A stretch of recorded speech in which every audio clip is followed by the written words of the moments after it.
রমাদান মাসের পরে সবচেয়ে মর্যাদাপূর্ণ যে মাসটা আল্লাহ রাব্বুল আলামিন আমাদেরকে দিয়েছেন সেটা হলো মুহররম, যেটা আমরা এখন অতিবাহিত করছি। এই মাসটাকে আল্লাহ পাক বলেছেন যে এটা হচ্ছে আল্লাহর মাস। এটা কার মাস? তার বাকি মাসগুলো কি আল্লাহর নয়? অবশ্যই এটা বোঝানো হচ্ছে এটা আল্লাহ পাকের কাছে অনেক বেশি মর্যাদা মণ্ডিত, সম্মানিত। রক্তিম আকাশ থাকে, দেখবেন এই মাসের মধ্যে রক্তিম আকাশ থাকে, গধূলিটা অনেক রক্তিম হয়। তো এগুলোর আধ্যাত্মিক ইন্টারপ্রিটেশন আমি যাচ্ছি না, কারণ আমাদের এই ওয়ার্ল্ড আধ্যাত্মিক বিষয় অতটা বুঝে না। মূল কথাটা হচ্ছে এই মাসটা আল্লাহর মাস। নবী সাল্লাল্লাহু আলাইহি ওয়াসাল্লাম বলছেন এই মাসে একটা দিন আছে। প্রত্যেকটা হাদিস এবং আয়াতগুলো এখানে কোট করা আছে, পরে কেউ চাইলে আমার কাছে আমি পিডিএফ দিতে পারবো। সময় শর্ট, আমি খালি শর্ট করে বলছি। এই মাসে একটা দিন আছে, এই মাসে একটা দিন আছে যেই দিনে আল্লাহ রাব্বুল আলামিন একটা পুরা জনগোষ্ঠীর তওবা কবুল করেছে, এবং আগামীতেও বহু জনগোষ্ঠীর তওবা আল্লাহ পাক কবুল করবেন। এই মাসে একটা দিন আছে। এবং একজন সাহাবী জিজ্ঞাসা করছেন, ইয়া রাসূলুল্লাহ, রমাদান মাসের পরে আমি কোন মাসে বেশি রোজা রাখবো? নবীজি বলছেন মুহররম সাল্লাল্লাহু আলাইহি ওয়াসাল্লাম। কোন মাসে? মুহররমে তোমরা বেশি বেশি সাওম। তো পেলাম এই মাসটা আল্লাহর মাস, এই মাসটা অনেক মর্যাদাপূর্ণ। এই মাসে একটা দিন আছে যে দিনে আল্লাহ পাক তওবা কবুল করেছেন পুরো একটা জনগোষ্ঠীর, ভবিষ্যতেও করবেন ইনশাআল্লাহ। এই দিনটা কোন দিন? অন্য হাদিসে পাওয়া যাচ্ছে এই দিনটা হচ্ছে ইয়ামুল আশুরা, 10ম দিন, যেটা আজকে আমরা অতিবাহিত করলাম। এবং আমরা মাশাআল্লাহ সবাই রোজা রেখেছি আলহামদুলিল্লাহ। এবং নবীজি বলেছেন এই রোজার ফজিলত হিসেবে আমি আল্লাহর কাছে আশা করি যে বিগত 1 বছরের গুনাহ মাফ কাফারা হয়ে যাবে। বিগত 1 বছরে যত গুনাহ হয়েছে ইনশাআল্লাহ এগুলো মাফ হয়ে যাবে। কবিরা গুনার জন্য তওবা শর্ত, এটা আলাদা আলাদা আলোচনা। তাহলে এই মাসে আমরা এখন পর্যন্ত যারা রোজা রাখি নাই আরো রোজা রাখবো। যারা আশুরা রেখেছি তো মাশাআল্লাহ হয়ে গেছে। আর যারা 2টা রাখতে চান, 9-10 রেখেছেন মাশাআল্লাহ, যদি না রেখে থাকেন তাহলে কালকে রাখবেন ইনশাআল্লাহ, তাহলে 10-11 হয়ে যাবে। তো চেষ্টা করবো এই মাসে বেশি বেশি রোজা রাখা, ঠিক আছে ইনশাআল্লাহ। আরেকটা কাজ হলো এই মাসে বেশি বেশি তওবা করা, বেশি বেশি তওবা করা। আমার কিন্তু উদ্দেশ্য ফজিলত বলা নয়, আমার একটা উদ্দেশ্য আছে এই মাসটা নিয়ে কথা বলার। আজকে ওই অংশটুকু বলে আজকে শেষ করবো ইনশাআল্লাহ, একটু ধৈর্য ধরেন। তো সাহাবায়ে কেরাম তাদের ছোট ছোট বাচ্চাদেরকে পর্যন্ত এই মাসে রোজা রাখাতেন। ছোট ছোট বাচ্চাদেরকে রোজা রাখাতেন যে তোমরা সারাদিন রোজা রাখো, খেলনা দিতেন, খেলতে দিতেন। এই কালচারে তারা অভ্যস্ত করতেন। আজকেও মদিনায় গেলে আপনি দেখবেন রমজান মাসে বাচ্চারা রোজা রাখতেছে, নবমীতে খেলছে, ওখানে ইফতার করতেছে, চমৎকার পরিবেশ। তো এই কালচারটা আমাদের মধ্যেও যেন আসে, একজন রাখবো আরেকজনকে রাখাবো, একসাথে ইফতার অ্যারেঞ্জ করবো, একসাথে সাহারি করবো, ভালো হবে ইনশাআল্লাহ। তো ওই যে কওম, যে কওমের তওবা আল্লাহ পাক কবুল করেছেন এই মাসে, সেই কওমের নাম হলো বনু ইসরাইল। কি নাম? বনু ইসরাইল। বনু ইসরাইল কাদেরকে বলে? ইব্রাহিম আলাইহিস সালামের 2 সন্তান। কয় সন্তান? এক সন্তানের নাম ইসমাইল আলাইহিস সালাম, যিনি থাকেন মক্কায়। কোথায়? ওই যে মক্কায় রেখে আসা হলো। এই ইসমাইল আলাইহিস সালামের বংশে আছে একজন ব্যক্তি, তার নাম আদনান। হ্যাঁ, তারপরে এখানেই আরো অনেকগুলো গোত্র আস্তে আস্তে এসেছে, বনু হাশেম, বনু মাখজুম, বনু তাই, বনু আদি, অনেক গোত্র। এই গোত্রগুলোর মধ্যে বনু হাশিম গোত্রে সর্বশেষ নবী মুহাম্মদ রাসূলুল্লাহ সাল্লাল্লাহু আলাইহি ওয়াসাল্লাম। তার মানে নবী সাল্লাল্লাহু আলাইহি ওয়াসাল্লাম ছিলেন বনু ইসমাঈলের অন্তর্ভুক্ত, বনু ইসমাঈলের অন্তর্ভুক্ত। আরেকজন সন্তান ইব্রাহিম আলাইহিস সালামের, তার নাম ইসহাক আলাইহিস সালাম। তিনি থাকেন শামে। শাম মানে শুধু সিরিয়া না, শাম মানে ফিলিস্তিন, লেবানন, জর্ডান, সিরিয়া সব একসাথে শাম আর কি। ওইখানে থাকেন ইসহাক আলাইহিস সালাম। তার সন্তানের নাম হলো ইয়াকুব আলাইহিস সালাম, যার ওই যে 12 সন্তান, একজন ইউসুফ আলাইহিস সালাম কুয়ায় ফেলে দেওয়া হলো, ঠিক আছে, একটা লম্বা আলোচনা। তো এই ইসহাক আলাইহিস সালামের সন্তান ইয়াকুব আলাইহিস সালামের আরেক নাম হলো ইসরাঈল। তার বংশধরদেরকে বলা হয় বনু ইসরাঈল। তো বনু ইসরাঈলের মধ্যে মূসা আলাইহিস সালাম এর কওম আছে, দাউদ আলাইহিস সালামের আছে, সুলাইমান আলাইহিস সালামের আছে, ঈসা ইবনে মারইয়াম তিনিও বনু ইসরাঈলদের, ঠিক আছে। তো বনু ইসমাঈল আর বনু ইসরাঈল বুঝতে পারছেন পার্থক্য? এটা একটা কারণ ছিল যার কারণে নবী সাল্লাল্লাহু আলাইহি ওয়াসাল্লামকে গ্রহণ করে নাই, স্বীকার করে নাই তারা। আমি আলোচনাটা কেন করছি? কারণ এই আলোচনার সাথে বর্তমান প্রেক্ষাপটে একটা গভীর সম্পর্ক আছে, একটা মিল আছে, ওইটা ধরায় দেওয়ার জন্য। বাকি চিন্তা আপনারা করবেন, চিন্তার দরজা আজকে খুলে যাবেন ইনশাআল্লাহ। তো কোন কওমের তওবা কবুল করা হয়েছে এই আশুরার দিনে? বনু ইসরাঈলের। তো বনু ইসরাঈলের কোন কওম? বনু ইসরাঈল তো অনেক বড় কওম, এর মধ্যে কোন অংশটা? মূসা আলাইহিস সালামের সাথে যারা ছিলেন তারা। মূসা আলাইহিস সালামের সাথে যারা ছিলেন তারা। ঘটনা কি হয়েছিল যে ওই সময় মিশরের একজন বাচ্চা ছিল, তার নাম ফেরাউন।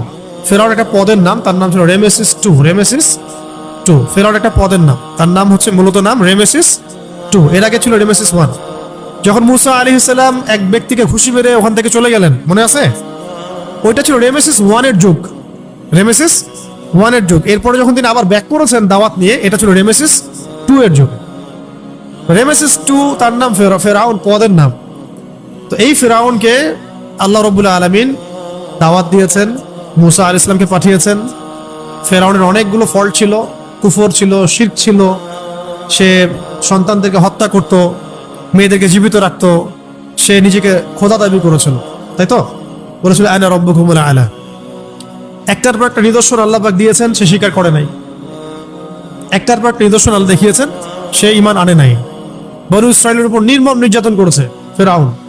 ফেরাউনের ফাংশন গুলো বুঝেন, ফেরাউন কি করেছে, ফেরাউনের ফাংশনটা কি ছিল ওয়ার্ল্ডে? সে কুফরির মানে নিদর্শন হয়ে আছে, শিরকের নিদর্শন হয়ে আছে, খোদাদ্রোহিতার নিদর্শন হয়ে আছে। সে নিজেকে আল্লাহ দাবি করেছে। সে বনু ইসরাইলের উপর নির্মম নির্যাতন করেছে, মানে মাজলুমদের উপরে নির্যাতন করেছে। বাচ্চাদেরকে হত্যা করেছে, মেয়েদেরকে জীবিত রেখেছে। একটা একটা করে আল্লাহ নিদর্শন দেখিয়েছেন, সে স্বীকার করে নাই। তার সামনে মূসা আলাইহিস সালাম মুজিজা দেখিয়েছেন, লাঠি ছুঁড়ে মেরেছেন, সাপ হয়ে গেছে। তারপরেও সে ঈমান আনে নাই, বরং পুরো বনু ইসরাইলকে সে ধাওয়া করে লোহিত সাগরে ডুবে মরছে। ফেরাউনের ফাংশন তো এগুলাই নাকি? আরো অনেক পাপ আছে, মূল পাপ তো এগুলাই, তাই না? অহংকার আরেকটা আছে, কি তার? উদ্ধত অহংকার। সে হামান কারুনদেরকে নিয়ে শাসন করেছে এবং উঁচু স্তম্ভ নির্মাণ করতে চেয়েছে, যে আকাশে আল্লাহকে দেখতে চায় সে। ফেরাউনের অ্যাটিটিউড তো বুঝতে পারতেছেন, ফেরাউনের ফাংশন। আর এই ফেরাউনের কাছে মূসা আলাইহিস সালাম দাওয়াত নিয়ে গিয়েছিলেন এবং সে এভাবে ডিনাই করে। এক পর্যায়ে আল্লাহ রাব্বুল আলামিন তাকে তার দলবল সহ লোহিত সাগরে ডুবায় মারেন। তাকে এবং তার দলবল সহ আল্লাহ পাক তাকে ডুবিয়ে মেরেছেন লোহিত সাগরে। কোন দিনে? আশুরার দিনে। এই আশুরার দিনে। এবং মূসা আলাইহিস সালাম এবং তার যে কওম বনু ইসরাইলকে আল্লাহ পাক নাজাত দিয়েছেন। কোন দিনে? এই আশুরার দিনে, এই মুহররমে। এই কারণে নবী সাল্লাল্লাহু আলাইহি ওয়াসাল্লাম যখন মদিনায় গিয়েছেন, দেখেছেন ইহুদিরা রোজা রাখে। জিজ্ঞাসা করেছেন, তোমরা এই দিন রোজা রাখো কেন? তারা বলেছে যে এই দিনে মূসা আলাইহিস সালাম এবং বনু ইসরাইলকে আল্লাহ পাক নাজাত দিয়েছেন, আর ফেরাউন এবং তার দলবলকে ডুবিয়ে মেরেছেন। এই জন্য শুকরিয়া স্বরূপ মূসা আলাইহিস সালাম রোজা রেখেছিলেন, তাই আমরাও রোজা রাখি। তখন নবীজি বললেন যে তাহলে এই রোজা রাখার ব্যাপারে আমরাই বেশি হকদার, অতএব হে সাহাবীরা তোমরা রোজা রাখো। আমি যদি সামনের বছর বেঁচে থাকি তাহলে আমি 9 তারিখ রাখবো। তিনি বলেছিলেন যদি আমি সামনের বছর বেঁচে থাকি তাহলে আমি 9 তারিখটা যোগ করে রাখবো 10 তারিখের সাথে। কিন্তু তিনি সামনের বছর জীবিত ছিলেন না। এখান থেকে হাদিস আসে যে আমরা 2টা রাখি, 9-10 বা 10-11। তো এই দিনের হিস্ট্রিটা আমরা বুঝতে পারলাম, ঠিক আছে? এখন মূল কথাটা আসি। এখন ফেরাউন যখন ডুবে মরছিল, এটা লাস্ট পার্ট আমাদের আলোচনার। ফেরাউন যখন ডুবে মরছিল, সে ডুবতেছে, তখন তার কাছে যখন মানে মৌতের ব্যাপারটা স্পষ্ট হয়ে গেছে, তখন সে বলছে যে আমি আল্লাহ মানে মূসা এবং হারুন তার রবের প্রতি ঈমান আনলাম। আমানতু বিরব্বি হারুন ওয়া মূসা, আমি হারুন এবং মূসার রবের প্রতি ঈমান আনলাম। ভালো করে খেয়াল করেন বিষয়টা, খুবই ইন্টারেস্টিং ফেজ এটা, এবং এটা খুব জানা মানে মনোযোগ ধরে রাখা জরুরি। ফেরাউন যখন ডুবে মরছিল তখন সে ঈমান এনেছে। সে বলছিল আমি মূসা এবং হারুনের রবের প্রতি ঈমান আনলাম। আল্লাহর অ্যানসার ছিল আল আন, এখন ঈমান আনলা তুমি? ওয়াকাদ আসাইতা মিন ক্বাবল, এর পূর্বে তুমি শুধু আমার অবাধ্যতাই করেছো। আল্লাহ পাক তওবা কবুল করলেন না। জিবরাইল আলাইহিস সালাম বলছিলেন যে আমি ওই সময় এটা আমরা জানলাম কিভাবে? কারণ তিনি নবী সাল্লাল্লাহু আলাইহি ওয়াসাল্লামকে বলেছেন। ওই ওহী দিয়ে আমরা জানলাম যে ওই সময় ফেরেশতারা তার মুখে, পৃষ্ঠদেশে, পাদদেশে এগুলোতে আঘাত করছিল, আযাব, ঠিক আছে? কিন্তু জিবরাইল আলাইহিস সালাম বলছেন আমি তখনও ভয় পাচ্ছিলাম যদি এখন আল্লাহ পাক তার তওবা কবুল করে ফেলেন। আল্লাহ পাক এত তাওয়াবুর রহিম, আল্লাহ পাক তওবা কবুল করলেন না। আল্লাহ এখন তওবা করছো তুমি, ওয়াকাদ আসাইতা মিন ক্বাবল, এর আগে তুমি শুধু আমার অবাধ্যতাই করেছো। তবে তোমার একটা রোল আছে পৃথিবীতে, একটা ফাংশন হবে, সেটা হলো আল ইয়াউমা, আজকের দিনে, মানে যেদিন ডুবতেছে সে, আল ইয়াউমা নুনাজ্জিকা বিবাদানিক, তোমার যে বডিটা আছে, এই শরীরটা, বাদানটা, এটা আমি প্রিজার্ভ করবো। কে করবেন? আল্লাহ প্রিজার্ভ করবেন, তোমার বডিটাকে আমি প্রিজার্ভ করবো। আল ইয়াউমা নুনাজ্জিকা বিবাদানিকা, তোমার বডিটাকে আমি সংরক্ষণ করব। কি উদ্দেশ্যে? লিতাকুনা লিমান খালফাকা আয়া, তোমার পরবর্তীতে যারা এই পৃথিবীতে আসবে তাদের সবার জন্য তুমি হবা নিদর্শন। ফেরাউনের বডিটা জাদুঘরে দেখার জন্য না, কিসের জন্য? যাতে করে পুরো এই বিশ্ববাসী এরপরে যত এরকম ফেরাউন আসবে নতুন রূপে, যত জালেম আসবে, যত আল্লাহদ্রোহী আসবে, যত এরকম বড় বড় কাফের আসবে, মুশরিক আসবে, এদের জন্য কিসে সে এদের জন্য নিদর্শন। এটা কে বলেছেন? আল্লাহ।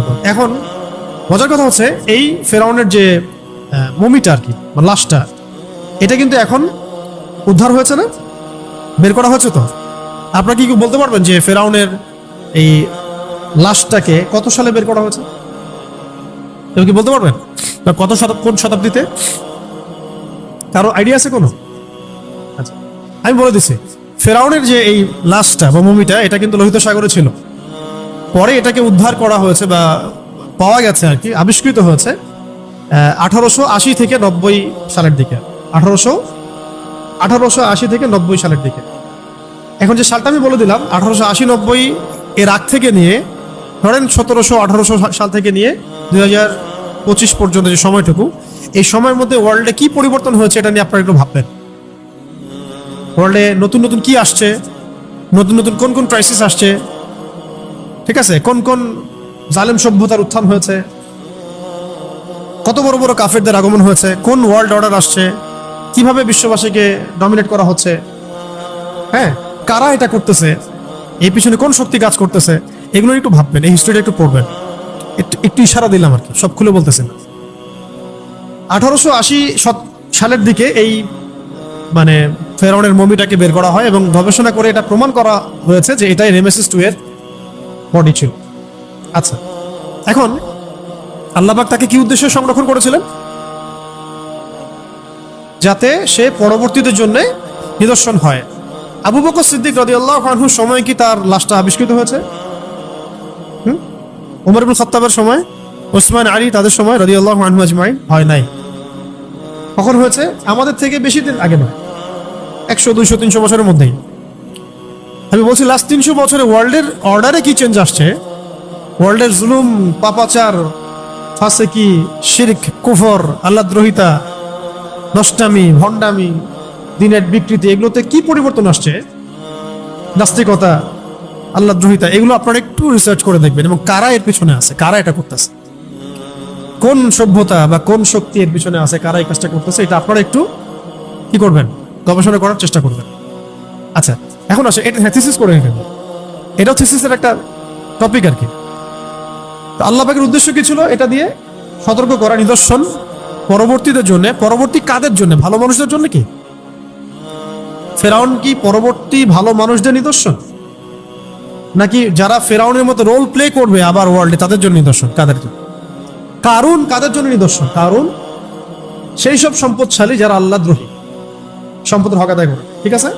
হামান কাদের জন্য নিদর্শন? হামান সেই সব আল্লাহদ্রোহী সেনাবাহিনীর প্রধানদের জন্য যারা পুরো পুরো পৃথিবীতে, সমাজে মানে আল্লাহর যে দিন এর বিরুদ্ধাচরণ করতেছে, তাদের নিদর্শন কে? হামান। কারণ সেই সব সম্পদশালীদের নিদর্শন যারা আল্লাহর হক আদায় করেন না, সম্পদ আছে। আবু লাহাব কাদের নিদর্শন? সেই প্রত্যেক নবীর দুশ্মনের, পৃথিবীর সেই সব নবীর দুশ্মনের এক্সাম্পল হচ্ছে কে? আবু লাহাব। আবু লাহাবের সাথে তার যে স্ত্রী, সে কাদের নিদর্শন? সেই সব মহিলাদের যারা নবীর দুশ্মন, নবীর দিনের দুশ্মন। তো এগুলো ভাবতে হবে, এগুলো তো ব্যক্তি ছিলই, পাশাপাশি এগুলো এক একটা কিন্তু রূপক ক্যারেক্টারও, যেটা সারা ওয়ার্ল্ড ওয়াইড এটা ছড়ায় যাবে। ওই রকম রোল প্লে করবে মানুষ আরো আসবে পৃথিবীতে। এখন লাস্ট কথাটা হচ্ছে এবার মিলান, ফেরাউন যে কয়েকটা কাজ পৃথিবীতে করেছে, ফেরাউনের লাশ উদ্ধার হওয়ার পরে সারা ওয়ার্ল্ড ওয়াইড আরেকটা সভ্যতা সেই কাজ করছে, সেম ফাংশন। ফেরাউনের লাশটা যে সালে আবিষ্কৃত হয়েছে তার আশেপাশেই পৃথিবীতে একটা ওয়ার্ল্ডের প্যাটার্ন চেঞ্জ হয়েছে এবং একটা শক্তি বিশ্বে রাইজ করেছে। এই শক্তিটার নাম হলো মুভমেন্ট। আপনারা অবাক হয়ে যাবেন, যে সালে ফেরাউনের লাশ উদ্ধার করা হয়েছে, তার 10-20 সালের কাছাকাছিতেই ডানে বামেই সারা ওয়ার্ল্ড ওয়াইড একটা মুভমেন্ট চালু হয়ে গেল, সেটার নাম হলো রিস্ক মুভমেন্ট। এটার অস্তিত্ব এর আগে ছিল না। আমি চিন্তা করতে বলেছিলাম, একটু সহজ করে দিচ্ছি আর কি, চিন্তাটা যেন সহজ হয়। ফেরাউনের লাশ আবিষ্কার হওয়া, রিস্ক মুভমেন্টের উদ্ধার হওয়া মানে উত্থান হওয়া, এই দুটো বিষয় একই সাথে সম্পৃক্ত হয়ে যাচ্ছে একই সময়, সমসাময়িক। আমরা তো স্পেসিফিক্যালি বলতে পারবো না যে এটা এইভাবেই হয়েছে, কোনো কাকতালীয় বিষয় নয়। আবার এটা কোনো কাকতালীয় বিষয় নাও হতে পারে, কোনো ইশারাও হতে পারে। আল্লাহু আ'লাম বিসওয়াব, আল্লাহ ভালো জান। এখন কারা? শুধু নো, শুধু খ্রিস্টানরা নো, শুধু কি উগ্রবাদী মুশরিকরা যারা আমাদের বাড়ির পাশে আছে নো। আসলে কারা? ইহুদি এবং খ্রিস্টানদের মধ্যে, বেসিক্যালি ইহুদি এবং খ্রিস্টানদের মধ্যে একটা দল, সব না, সব খ্রিস্টান না, তাদের মধ্যে মেজরিটি নিয়ে একটা দল, যে দলটার উদ্দেশ্য হচ্ছে তারা বিশ্বকে শাসন করতে চায়। ফাক খালাস।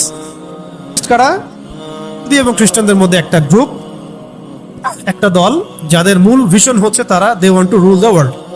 সিম্পল, তারা চায় বিশ্বকে শাসন করতে। উত্থান হয়েছে কবে? এই মুভমেন্টটার 1880 শতকের দিকে। বা ফেরাউনের লাশ পাওয়া গেছে কবে? আশেপাশে। ফেরাউন কাদের নিদর্শন? প্রত্যেক জালেমের, ফাসেকের না, জালেমের, আল্লাহদ্রোহীর, যারা এই বিশ্বে নিজেকে খোদা দাবি করবে। ঠিক আছে, আচ্ছা আমি একটু মিলাই দিচ্ছি আপনাদের। এরপরে এই মুভমেন্টের ব্যাপারে কি কোরআন কিছু বলেছে? উত্তর হচ্ছে হ্যাঁ, কোরআনও বলেছে। সূরা মাইদার 51 নম্বর আয়াতে আল্লাহ পাক বলেছেন, হে মুমিনগণ, ইয়া আইয়ুহাল্লাযীনা আমানু, হে মুমিনগণ, লা তাত্তাখিযুল ইয়াহুদা ওয়ান নাসারা আউলিয়া, তোমরা ইহুদি এবং নাসারাদেরকে বন্ধুরূপে গ্রহণ করো না। কার কথা? তোমরা ইহুদি এবং খ্রিস্টানদেরকে বন্ধুরূপে গ্রহণ করো না। কেন করো না? বা'দুহুম আউলিয়া ও বা'দ, এরা হলো একে অপরের বন্ধু, এরা হলো একে অপরের বন্ধু। কে বলেছেন? কে কার বন্ধু, কে কার শত্রু আল্লাহর চেয়ে ভালো কেউ জানে? জানতে পারে? আমাদের কাছে যদি মনে হয় না তারা বন্ধু না, কিন্তু আল্লাহ পাকের কথাকে গুরুত্ব দিবেন না আপনার নিজের রিসার্চকে? আল্লাহ বলে দিয়েছেন বা'দুহুম আউলিয়া ও বা'দ, তারা একে অপরের বন্ধু। আল্লাহ পাক আরো বলেছেন, ওয়া মা ইয়াতাওয়াল্লাহুম মিনকুম ফাইন্নাহু মিনহুম, মুমিনগণ শোনো, তোমাদের মধ্যে কেউ যদি তাদের দিকে মুখ ফিরাও তাহলে তোমরাও তাদের অন্তর্ভুক্ত হয়ে যাবে। এখানে একটা এক্সাম্পল আছে, ইহুদি এবং নাসারাদের মধ্যে একটা গ্রুপ অফ পিপল যারা চায় এই পুরো ওয়ার্ল্ডটাকে রুল করতে।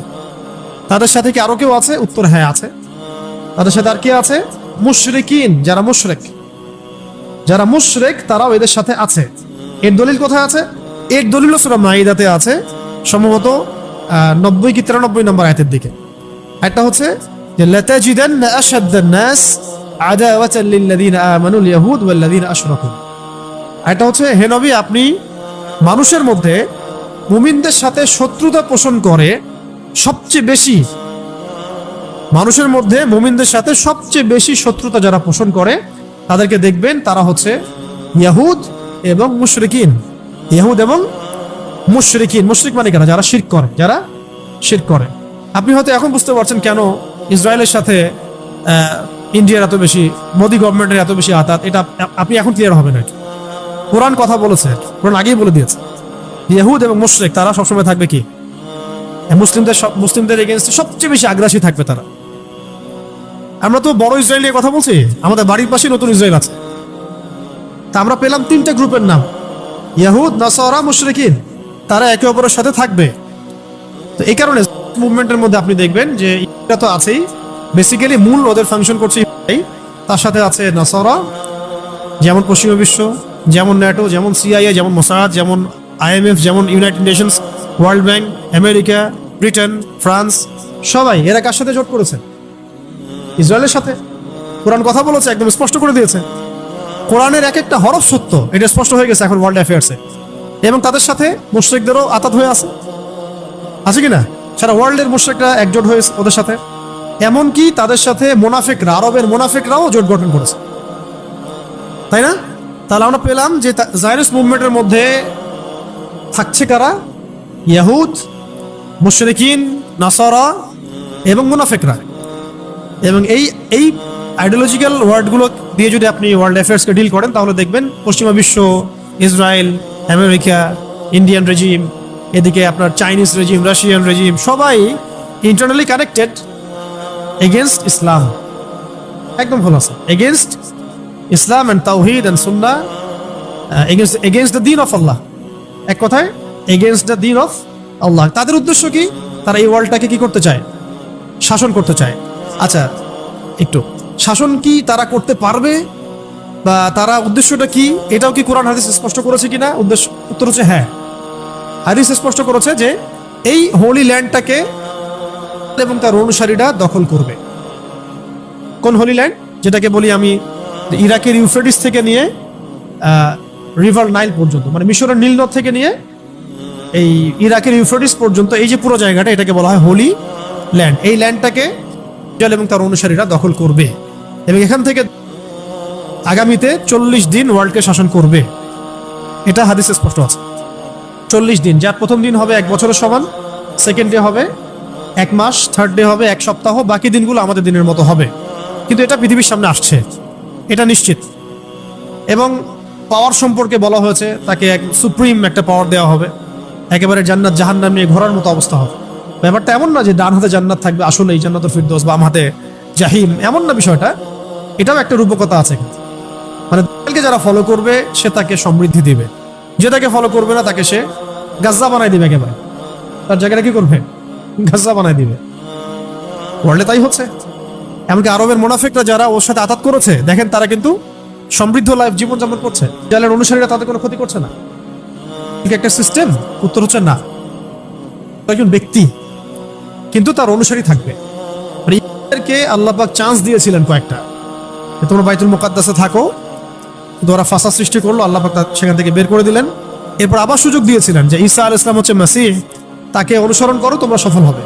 তাকে তো অনুসরণ তারা করেই নাই, বরং হত্যার চেষ্টা করেছে। আবার শাস্তি আসলো তখন। প্রথমবার নেবুজাদনেজার শাস্তি দিয়েছে, পরের বার রোমান সম্রাট টাইটাস শাস্তি দিয়েছে। শেষমেশ তাদের একটা সুযোগ ছিল, তারা যদি মুহাম্মদ সাল্লাল্লাহু আলাইহি ওয়াসাল্লামের আনুগত্য করতো তাহলে তারা সফল হতো। সেটাও তারা করলো না, যদিও আমাদের নবীজি পায়ে হেঁটে মদিনায় গিয়েছে তাদের সামনে। তারা কিন্তু নবীজির কাছে আসে নাই, নবীজি তাদের কাছ পর্যন্ত গিয়েছেন, তবুও তারা নবী সাল্লাল্লাহু আলাইহি ওয়াসাল্লামকে স্বীকার করে নাই। এরপর থেকে তাদের মধ্যে এই ফিতনা, আল্লাহ পাক শাস্তি দিয়ে দিয়েছেন, যারা অনুসারী হয়ে যাবে। এটা আল্লাহ পাকের মাস্টার প্ল্যান আগে থেকেই ছিল, তাকদীর আগে থেকে লেখা ছিল। এইভাবে সময় অ্যাপ্রোচ করেছে। ওরা অপেক্ষা করছে একজন মিসায়ার জন্য। কারা? খ্রিস্টরা অপেক্ষা করছে একজন মিসায়ার জন্য, আর তারা মনে করে সেই মিসায়া যদি আসে তাহলে তারা সারা ওয়ার্ল্ডকে রুল করবে। আর আমরা জানি সেই মিসায়া হচ্ছে মাসিহ, যে আসলে কিছুদিনের জন্য তারা ওয়ার্ল্ডকে রুল করবে ঠিকই, কিন্তু এরপরেই ইমাম তার বাহিনীর সাথে ব্যাপক কনফ্লিক্ট হবে এবং যুদ্ধগুলো হতেই থাকবে। শেষ পর্যন্ত ইমামুল সাথে ঈসা আলাইহিস সালাম মিলে এই ফিলিস্তিনের বাবে লুদ নামক জায়গায় হত্যা করে। এরপরে একটা করে সবাইকে ধরা হবে, এমনকি পাথরের পিছনেও যদি তারা লুকায় থাকে, পাথর গাছ, তারা কথা বলবে, হে মুসলিম আমার পিছনে লুকিয়ে আছে, আসো এদেরকে হত্যা করে যাও। কেন গাছ আর পাথর কথা বলতে পারে, এটার জন্য একটা জাজল্যমান দৃষ্টান্ত। বিকজ জড়বস্তুগুলো পর্যন্ত তাদের জুলুম দেখতে দেখতে আল্লাহ পাক ওদের জবান খুলে দিবে, এবং যখন চারপাশ থেকে কোনো সাহায্য আসবে না, তখন আল্লাহ রাব্বুল আলামিন তাদেরকে গায়েবী নুসরত দান করবে আল্লাহ।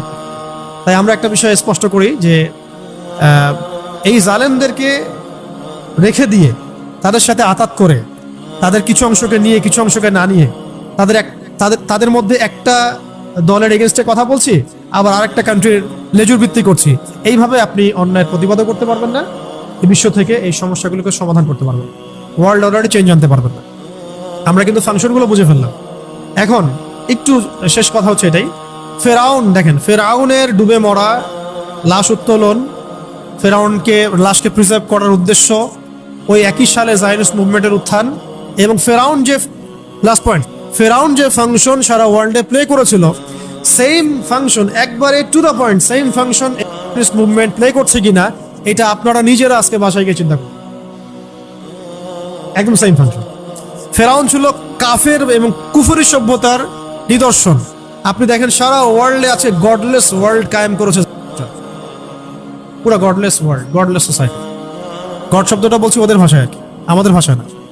সারা ওয়ার্ল্ডে গডলেস এই যে ফিলোসফি, এটা কায়েম করেছে কারা? তারপর আপনি দেখেন ফেরাউন ছিল শিরকের মূর্ত প্রতীক। সারা ওয়ার্ল্ডের প্রত্যেকটা ডিপার্টমেন্টে, পলিটিক্স থেকে শুরু করে ইকোনমিক্স, গ্লোবাল অ্যাফেয়ার্স, আপনার ফাইন্যান্স, আপনার এডুকেশন, আপনার ইকোনমি, এমনকি ধর্মীয় বিষয়গুলো, এগুলোর মধ্যে শিরক ছড়িয়ে দিয়েছে কারা? আপনি খেয়াল করে দেখবেন ওইখানেই গিয়ে মিলবে সূত্র।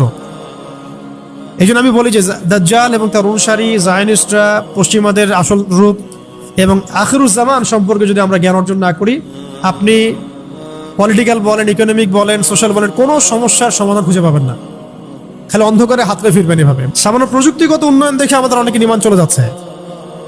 যখন বের হবে অ্যাজ এ হিউম্যান বিং এবং সারা ওয়ার্ল্ড সে চুষে বেড়াবে, শুধু মদিনা মক্কায় ঢুকতে পারবে না, তখন ওয়ার্ল্ডের অবস্থা কি হইতে পারে সেটা আপনারা চিন্তা করতে হবে।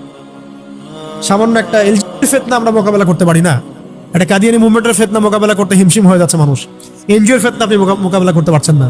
সুদভিত্তিক ব্যাংকিং সিস্টেমের এগেনস্টে এখনো হালাল কোনো ইকোনমিক সিস্টেম আমরা দাঁড় করতে পারি নাই।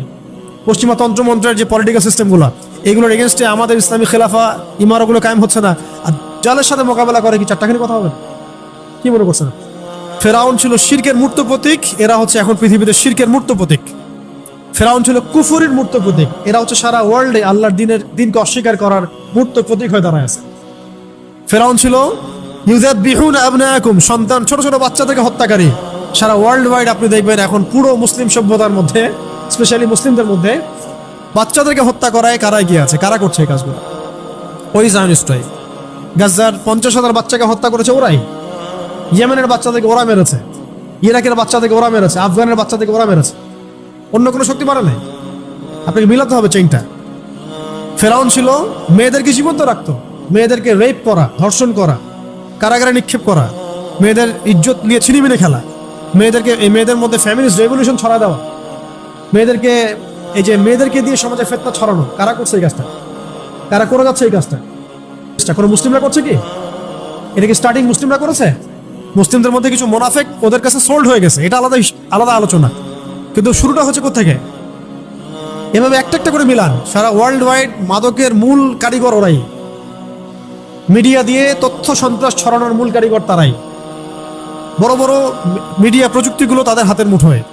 সারা ওয়ার্ল্ডে পারমাণবিক যুদ্ধ যদি লাগে, এর মূল কারিগর এরাই হবে। আরবের মধ্যে ওদের তন্ত্রমন্ত্রগুলো দিয়ে ফিতনা ফাসাদ ছড়ায় দেওয়ার মূল কারিগর তারাই। ফ্যামিলিস্ট রেভলিউশন আসছে ওখান থেকে, সুদভিত্তিক ব্যাংকিং সিস্টেম আসছে ওদের ওখান থেকে। কয়টা নেবেন আপনি? সবগুলো বলতে পারবো আমি, একটা একটা করে বলতে পারবো, প্রত্যেকটা ওখান থেকে আসছে। পরে এটা সারা ওয়ার্ল্ড ওয়াইড গ্লোবালাইজেশন হয়ে গেছে। আপনারা এখনো অনুসারে দেখে চিনতে পারেন নাই কেন এটা গ্লোবাল সমস্যা হয়ে দাঁড়াচ্ছে? বিকজ এটা আসছে একটা গ্লোবাল ইস্যু থেকে, জায়গা থেকে। এটা কোনো আঞ্চলিক সমস্যা না, এগুলো আঞ্চলিকভাবে এটা সমাধান করা সম্ভব না। হ্যাঁ সম্ভব, যদি আমরা ইমানদার প্রজন্ম তৈরি করতে পারি এবং আমরা বলতে পারি আমার ঘরে আমি তাকে ঢুকতে দিব না, তাহলে আপনি করতে পারবেন। কিন্তু আমার ঘরে আমি তাকে ঢুকতে দিব না, মানে ঘর বলতে আমার নেশন, আমার জাতি, আমার দেশ, এটা বলার মতো সৎসাহস বা কজনের আছে? কারণ এখন তো রাষ্ট্র এই কাঠামোর মধ্যেই। দেখেন ওরা কি করতো? জুলুম। কি করতো ফেরাউন? ব্যাপক জুলুম বনী ইসরাইলের উপরে। সারা ওয়ার্ল্ড ওয়াইড জুলুমের কারিগর কারা এখন?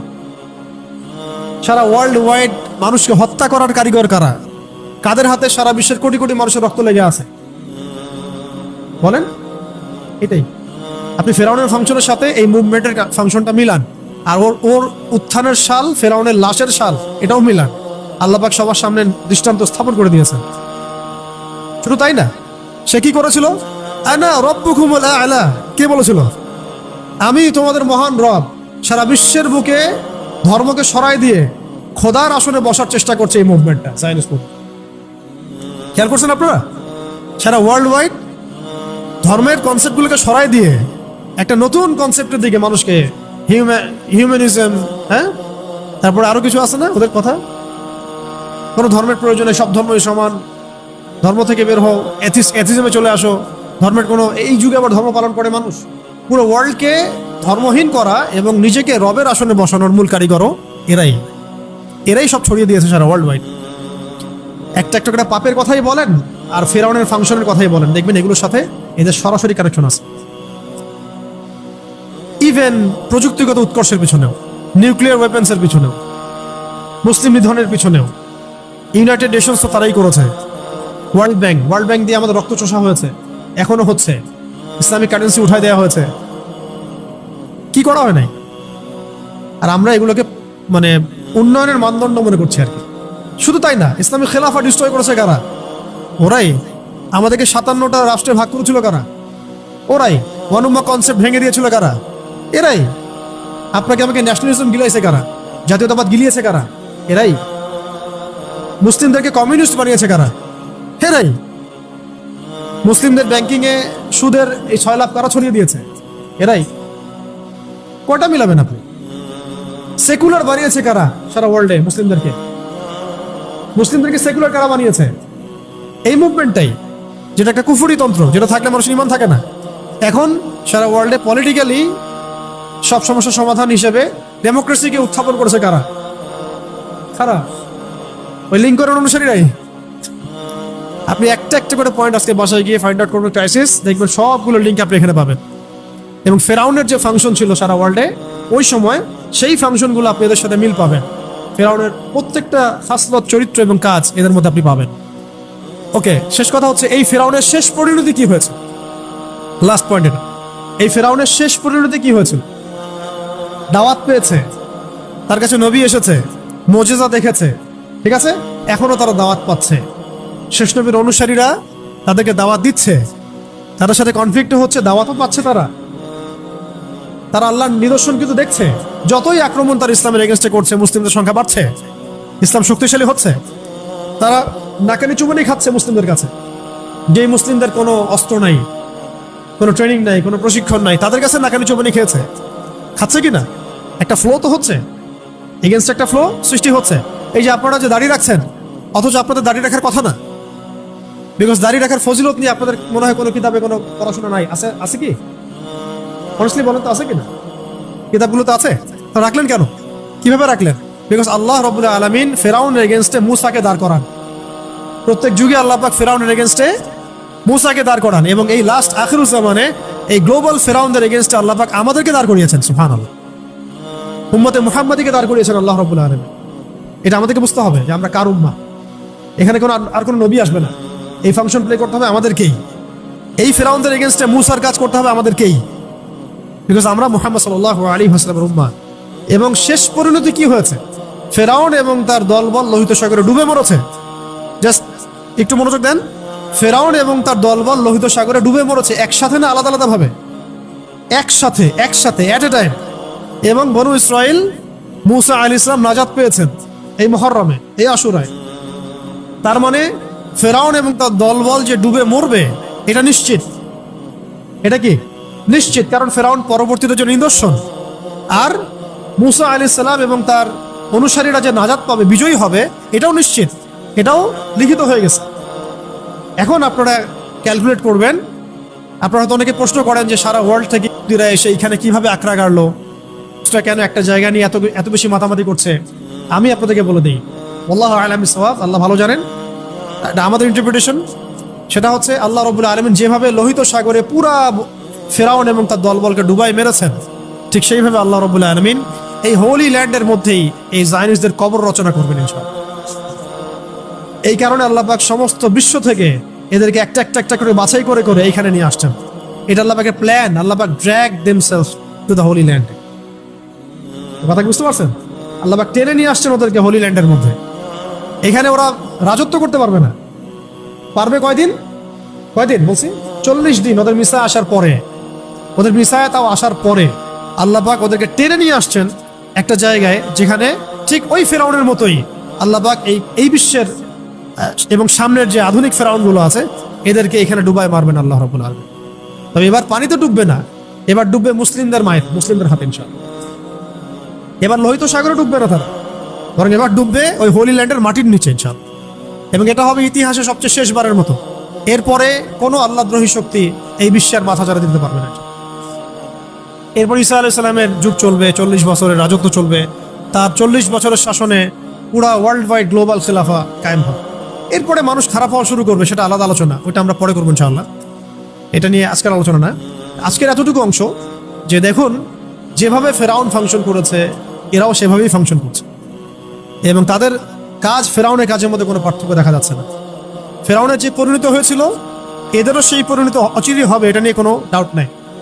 কিন্তু মাঝখানের সময়টুকু বনু ইসরাইল এবং মুসা আলাইহিস সালাম যেভাবে সার্ভাইভ করেছেন, দাওয়াত দিয়েছেন, ফাইট করেছেন, আমরাও মুহাম্মদ সাল্লাল্লাহু আলাইহি ওয়াসাল্লাম উম্মাহ, ওই একই কাজ আমাদেরকে করতে হবে। তো সামনে যদি এইগুলো হতে থাকে, তাহলে আমরা এখন কি করতেছি ভাই? আরেকটা পয়েন্ট শেষ কথা হচ্ছে, আপনারা তো জানেন এই দিনেই ইমামুল হুসাইন রাদিয়াল্লাহু আনহু তার শাহাদত হয়েছে, ঠিক আছে না? কার এগেনস্টে? ইয়াজিদের বাহিনীর এগেনস্টে, তাই তো? ইয়াজিদ কি এখানে ভালো ছিল? সে কি সৎ ছিল না জালেম ছিল? এখানে পয়েন্টটা হচ্ছে যে ইমাম হুসাইন রাদিয়াল্লাহু আনহু কখনোই জালেমদের সামনে মাথা নত করেন নাই, রাইট? ইমাম হুসাইন রাদিয়াল্লাহু আনহু সংখ্যাগরিষ্ঠ ছিলেন না, সংখ্যালঘিষ্ঠ ছিলেন। তাকে নির্মমভাবে ট্র্যাপে ফেলে হত্যা করা হয়েছে, যেভাবে আজকে মুসলিমদেরকে হত্যা করা হচ্ছে। আপনারা কি মিলাতে পারছেন? ইয়েজিদের আচরণ এদের আচরণ, ফেরাউনের আচরণ এদের আচরণ, মিলাতে পারছেন না? দেখেন, শেষ পর্যন্ত তারা মাথা নত করে নাই। কারা? এই ইমাম হুসাইন রাদিয়াল্লাহু আনহু এবং তার বাহিনী সবাই শহীদ হয়ে গেছেন, কেউ কিন্তু জালেমের সামনে মাথা নত করেন না। আত্মবাসীকে আপনি দেখেন, তারা শহীদ হতে যাচ্ছে, হয়ে যাচ্ছেও, তারা কি মাথা নত করেছে? মাথা নত করে নাই। বরং এই ওয়ার্ল্ডে এই সিস্টেমের এগেনস্টে স্বাধীন স্বতন্ত্র কোনো যদি জাতি থেকে থাকে তারা হচ্ছে গাজাবাসী। ওরা ফুল স্বাধীন। যে কথা আপনি পার্লামেন্টে বলতে পারবেন না, সে করে দেখাতে পারবেন। যে কথা আপনি আপনার রাষ্ট্র নিয়ে করতে পারবেন, যে কাজটা আপনি আপনার রাষ্ট্র নিয়ে করতে পারবেন না, করতে পারবে।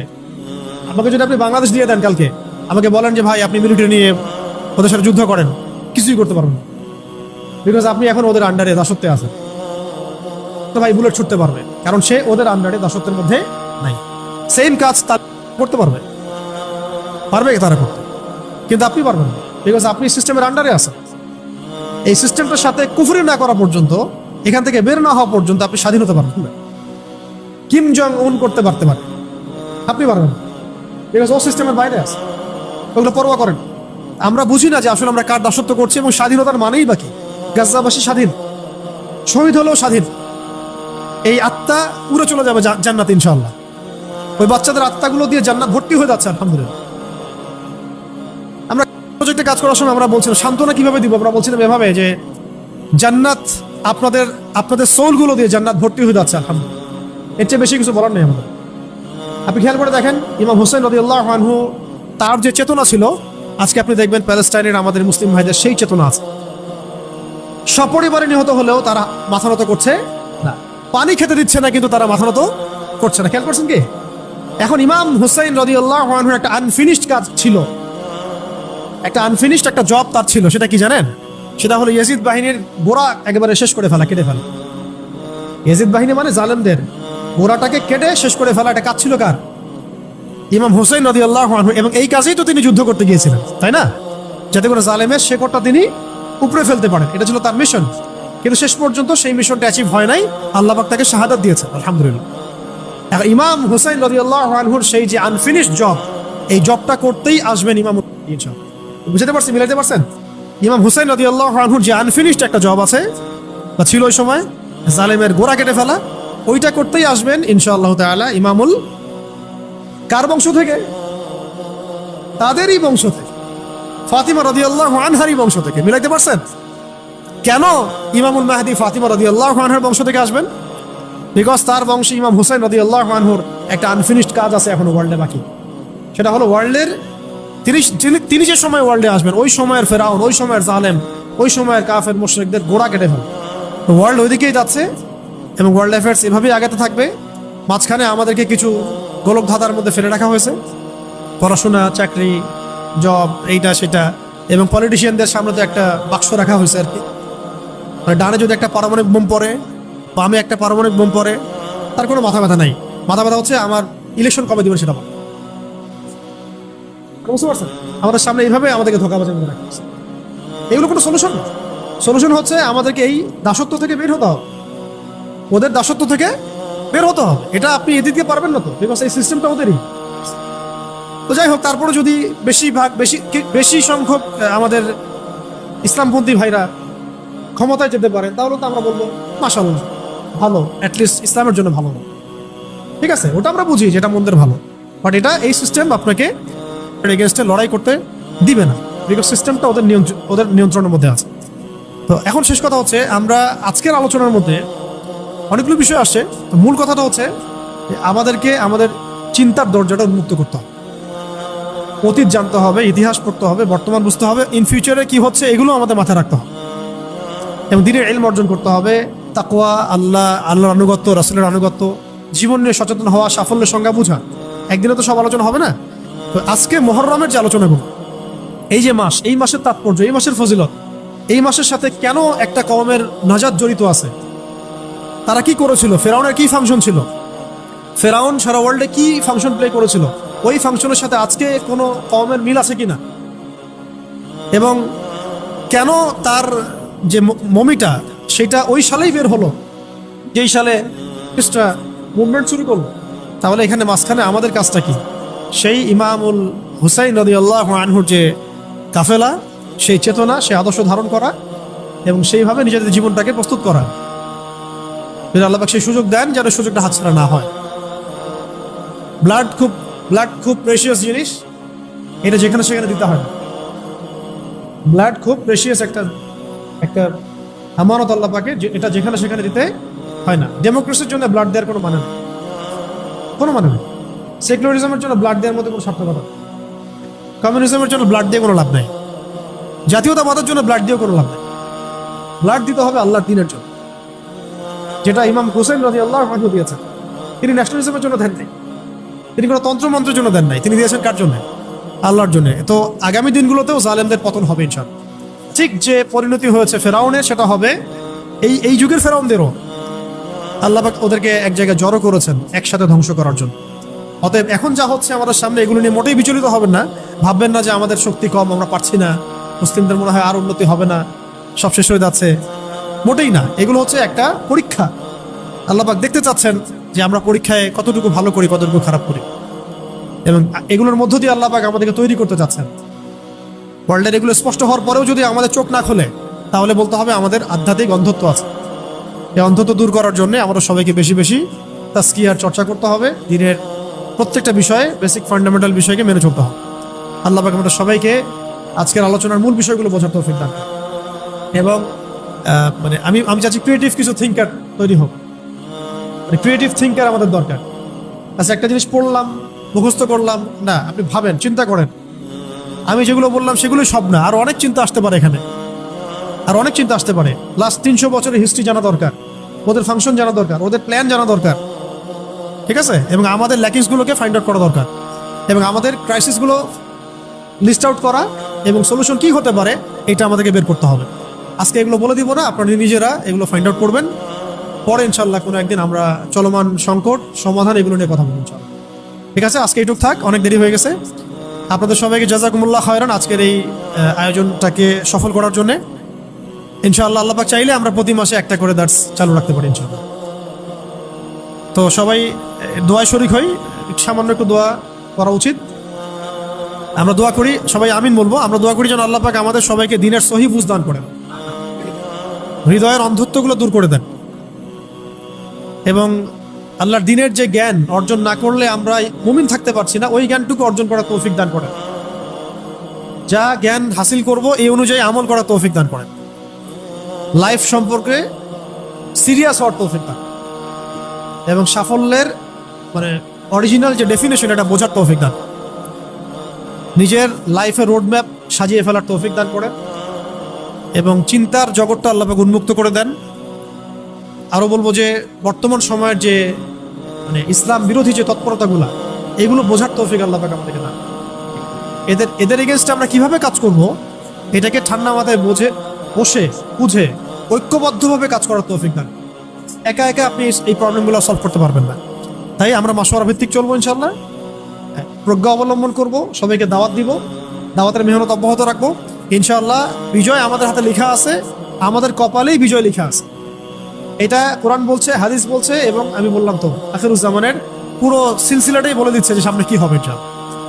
এই বাকি মাঝখানের সময়টুকু আল্লাহর প্রতি তাওয়াক্কুল রেখে ঈমান আমলের চর্চা বাড়িয়ে ঐক্যবদ্ধ থেকে আলেম ওলামার সহবত থেকে মাশওয়ারা ভিত্তিক আমরা চলবো ইনশাআল্লাহ, এবং ধারাবাহিকতা বজায় রাখা, ইস্তেকামা বজায় রাখা। আর জীবনের যে বিষয়গুলো হতাশাপূর্ণ, এগুলো নিয়ে আপনারা এত বেশি উদ্বিগ্ন হবেন। শেষ কথা হচ্ছে আল্লাহর হয়ে যান, আল্লাহ আপনার হয়ে যাবেন ইনশাআল্লাহ। মানে আল্লাহর হয়ে যান আপনি, আল্লাহ আপনার হয়ে যাবেন ইনশাআল্লাহ। কোনো কিছু নিয়ে চিন্তা করবেন না, উদ্বিগ্ন হবেন না। রিজিক, পেরেশানি, বাবা মা, চাকরি বাকরি, ব্যবসা বাণিজ্য, এত উদ্বিগ্ন হওয়ার কিচ্ছু নেই ভাই, কিচ্ছু নেই আসলে।